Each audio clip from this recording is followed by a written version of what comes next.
it's Mrs. McKelvey back with the next chapter of The Princess and the Goblin by George MacDonald. Today's chapter, we go back to Currie. Do you remember what Currie was doing every night after all of the other miners left work? That's right, he found a way through the mine and he was trying to spy on the goblins to find something out. Do you remember what he was trying to find out? He was trying to find out what their plan was that he had heard them talking about earlier. Well, today's chapter, chapter 19, is called Currie's Clue. Oh, excuse me, it's chapter 18. Currie was as watchful as ever, but was almost getting tired of all his ill success. Every other night or so, he followed the goblins about as they went on digging and boring and getting as near them as he could. He watched them from behind stones and rocks, but as yet he seemed no nearer to finding out what they had in mind. At first, he always kept hold of the end of his string, while his pickaxe, left just outside the hole by which he entered the goblin's country from the mine, continued to serve as an anchor and hold fast to the other end. The goblins, hearing no more noise in that quarter, had ceased to apprehend an immediate invasion, and so they kept no watch. One night, after dodging about and listening till he was nearly falling asleep with weariness, Currie began to roll up his ball of string, for he had resolved to go home to bed. It was not long, however, before he began to feel bewildered. One after another he passed goblin houses, caves that is, occupied by goblin families, and at length he was sure there were many more that he had passed as he came. He had used great caution to pass unseen, they lay so close together. Could his string have led him wrong? He still followed, winding it, and it still led him into more thickly populated quarters, until he became quite uneasy, and indeed apprehensive, for although he was not afraid of the goblins, he was afraid of not finding his way out. But what could he do? It was of no use to sit down and wait for the morning. The morning made no difference here. It was dark, and always dark, and if his string failed him, he was helpless. He might even arrive within a yard of the mine and never know it. Seeing he could do nothing better, he would at least find where the end of his string was, and, if possible, how it had come to play him such a trick. Currie knew by the size of the ball that he was getting pretty near the last of it, when he began to feel a tugging and pulling at it. What could it mean? Turning a sharp corner, he thought he heard strange sounds. The sounds grew as he went on, to a scuffling and growling and squeaking, and the noise increased until, turning a second sharp corner, he found himself in the midst of it, and at the same moment he tumbled over a wallowing mass, which he knew must be the goblin's creatures. Before he could get back to his feet, Currie had caught some great scratches on his face and several severe bites on his arms and legs. But as he scrambled to get up, his hand fell upon his pickaxe, and before the horrid beasts could do him any serious harm, he was laying about with it right and left in the dark. The hideous cries which followed gave him the satisfaction of knowing he had punished some of them pretty smartly for their rudeness, and by their scampering and retreating howls, he perceived that he had frightened them off. He stood for a little, weighing his battle axe in his hand as if it had been the most precious lump of metal. But indeed, no lump of gold itself could have been so precious at the time as that common pickaxe. He then untied the string from it, put the ball in his pocket, and stood still thinking. It was clear that the goblin's creatures had found his axe, had between them carried it off, and had so led him to he knew not where. But for all his thinking, he could not tell what he should do, until suddenly he became aware of a glimmer of light in the distance.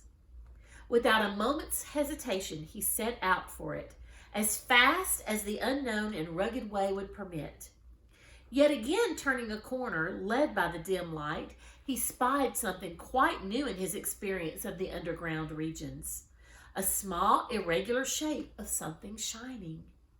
Going up to it, he found it was a piece of mica, or Muscovy glass, called sheet silver in Scotland, and the light flickered as if from a fire behind it. After trying in vain for some time to discover an entrance to the place where it was burning, he came at length to a small chamber in which an opening high in the wall revealed a glow beyond. To this opening he managed to scramble up, and he saw a strange sight. Below sat a little group of goblins around a fire, the smoke of which vanished in the darkness far overhead. The sides of the cave were full of shining minerals like those of the palace hall, and the company was evidently of a superior order, for every one wore stones about head or arms or waist, shining dull, gorgeous colors in the light of the fire.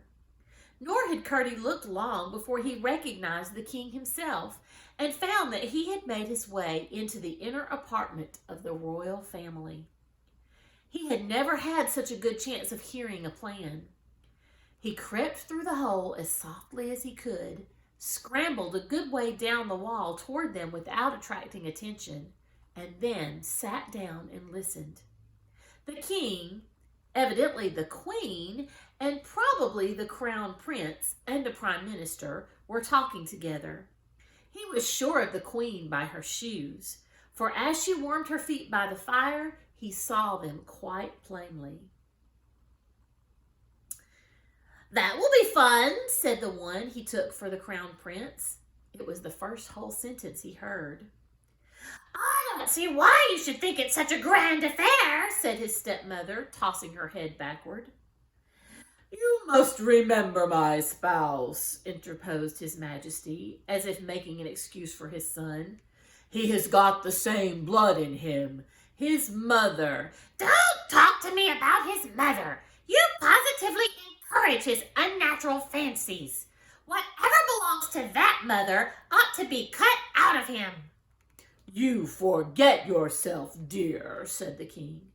"I don't," said the queen, "nor you either. If you expect me to approve of such coarse tastes, you will find yourself mistaken. I don't wear shoes for nothing." "You must acknowledge, however," the king said with a little groan, "that this at least is no whim of Harelip's, but a matter of state policy. You are well aware that his gratification comes purely from the pleasure of sacrificing himself to the public good. Does it not, Harelip?" "Yes, father, of course it does. Only it will be nice to make her cry. I'll have the skin taken off between her toes and tie them up till they grow together. Then her feet will be like other people's, and there will be no occasion for her to wear shoes." "Do you mean to insinuate that I've got toes, you unnatural wretch?" cried the queen, and she moved angrily toward Harelip. The counselor, however, who was betwixt them, leaned forward so as to prevent her touching him, but only as if to address the prince. "Your Royal Highness," he said, "possibly requires to be reminded that you have got 3 toes yourself, 1 on one foot and 2 on the other." "Ha ha ha ha!" shouted the queen triumphantly. The counselor, encouraged by this mark of favor, went on. "It seems to me, your Royal Highness, it would greatly endear you to your future people, proving to them that you are not the least one of themselves, that you had the misfortune to be born of a son mother.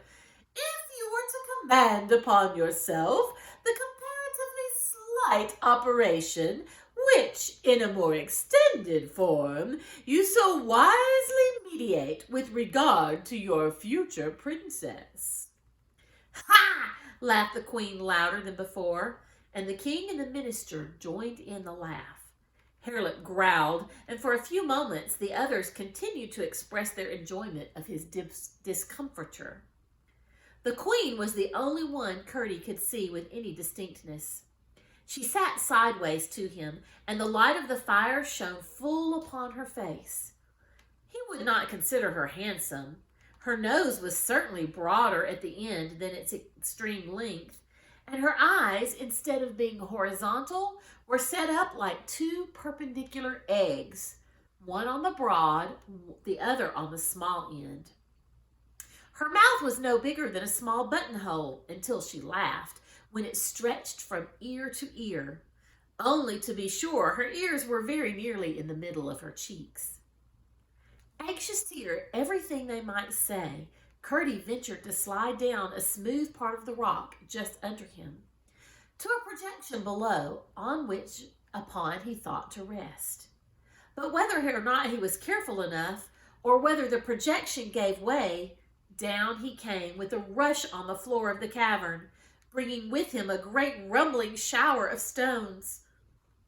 The goblins jumped from their seats in more anger than consternation, for they had never yet seen anything to be afraid of in the palace. But when they saw Currie with his pick in his hand, their rage was mingled with fear, for they took him for the first of an invasion of miners. The king, notwithstanding, drew himself up to his full height of 4 feet, spread himself to his full breadth of 3.5, for he was the handsomest and squarest of all the goblins, and strutting up to Currie, planted himself with outspread feet before him, and said with dignity, "Pray, what right have you in my palace?" "The right of necessity, your majesty," answered Currie. "I lost my way and did not know where I was wandering to." "How did you get in?" "By a hole in the mountain." "But you are a miner. Look at your pickaxe." Currie did look at it, answering, "I came upon it lying on the ground a little way from here. I tumbled over some wild beasts who were playing with it. Look, your majesty." And Currie showed him how he'd been scratched and bitten. The king was pleased to find him behave more politely than he had expected from what his people had told him concerning the miners, for he attributed it to the power of his own presence, but he therefore did not feel friendly to the intruder. "You will oblige me by walking out of my dominions at once," he said, well knowing what mockery lay in the words. "With pleasure, if your majesty will give me a guide," said Currie. "I will give you 1,000, said the king, with a scoffing air of magnificent liberality. "One will be quite sufficient," said Currie. But the king uttered a strange shout, half halloo, half roar, and in rushed goblins till the cave was swarming. He said something to the first of them, which Currie could not hear, and it was passed from one to another, till in a moment the farthest in the crowd had evidently heard and understood it. They began to gather about him in a way he did not relish, and he retreated toward the wall. They pressed in upon him. "Stay back," said Currie, grasping his pickaxe tighter by the knee. They only grinned and pressed closer. Currie bethought himself and began to rhyme. 10, 20, 30, you're also very dirty. 20, 30, 40, you're also thick and snorty. 30, 40, 50, you're also puffin' snifty. 40, 50, 60, beast and man so mixty. 50, 60, 70, mixty, maxty, 11, 60, 70, 80, all your cheeks so slaty. 70, 80, 90, all your hands so flinty. 80, 90, 100, altogether dundred. The goblins fell back a little when he began, and made horrible grimaces all through the rhyme, as if eating something so disagreeable that it set their teeth on edge and gave them the creeps. But whether it was that the rhyming words were most of them no words at all, for a new rhyme being considered much more efficacious, Currie had made it on the spur of the moment, or whether it was that the presence of the king and queen gave them courage, I cannot tell. But the moment the rhyme was over, they crowded in on him again, and out shot 100 long arms with a multitude of thick, nailless fingers at the ends of them, to lay hold upon him. Then Currie heaved up his axe, but being as gentle and courageous, and not wishing to kill any of them, he turned the end, which was square and blunt like a hammer, and with that came down a great blow on the head of the goblin nearest him. Hard as the heads of all goblins are, he thought he must feel that. And so he did, no doubt, but he only gave a cry and sprung at Currie's throat. Currie, however, drew back in time, and just at that critical moment, he remembered the vulnerable part of the goblin body. Do you remember what the most vulnerable part of the goblin body is? Well, let's read on and find out. Currie made a sudden rush at the king and stamped with all his might on his majesty's feet. The king gave a most unkingly howl and almost fell into the fire. Currie then rushed into the crowd, stamping right and left. The goblins drew back, howling on every side as he approached, but they were so crowded that few of those he attacked could escape his tread, and the shrieking and roaring that filled the cave would have appalled Currie, but for the good hope it gave him. They were tumbling over each other in heaps in their eagerness to rush out of the cave, when a new assailant suddenly faced him. The queen, with flaming eyes and expanded nostrils, her hair standing half up from her head, rushed at him. Do you remember what it was that would make the queen feel so brave as Currie was stomping on the goblin's feet? Well, let's read on and find out. The queen trusted in her shoes. They were made from granite, hollowed like French sabots. Currie would have endured much rather than hurt a woman, even if she was a goblin. But here was an affair of life and death. Forgetting her shoes, he made a great stamp on one of her feet, but she instantly returned it with a very different effect, causing him frightful pain and almost disabling him. His only chance with her would have been to attack the granite shoes with his pickaxe. But before he could think of that, she had caught him up in her arms and was rushing with him across the cave. She dashed him into a hole in the wall with a force that almost stunned him. But although he could not move, he was not too far gone to hear her great cry and the rush of the multitudes of soft feet, followed by the sounds of something heaved up against the rock, after which came a multitudinous patter of stones falling near him. The last had not ceased when he grew very faint, for his head had been badly cut, and at last he fainted. When he came to himself, there was a perfect silence about him and utter darkness, but for the merest glimmer in one tiny spot. Currie crawled to it and found that they had heaved a slab against the mouth of the hole, past the edge of which a poor little gleam found its way from the fire. He could not move it a hair's breadth, for they had piled up a great heap of stones against it. He crawled back to where he had been lying in the faint hope of finding his pickaxe, but after a vain search, he was at last compelled to acknowledge himself in an evil plight. He sat down and tried to think, but soon fell fast asleep. And that's the end of that chapter. Your challenge for today, your challenge activity, is to think about the goblin's jewelry. It talked earlier in the chapter about how they decorated themselves with all sorts of different kinds of stones. And one of those kinds of stones glimmered and shone, and Currie even found it. And it was called Muscovy glass, or sheep silver in Scotland. I'm not really sure what that would look like. So my challenge to you is to see if you can do some investigating and find out what Muscovy glass or sheep silver, a stone called either of those things, what would that look like? Well, that's it for today. I'll see you next time. Bye-bye.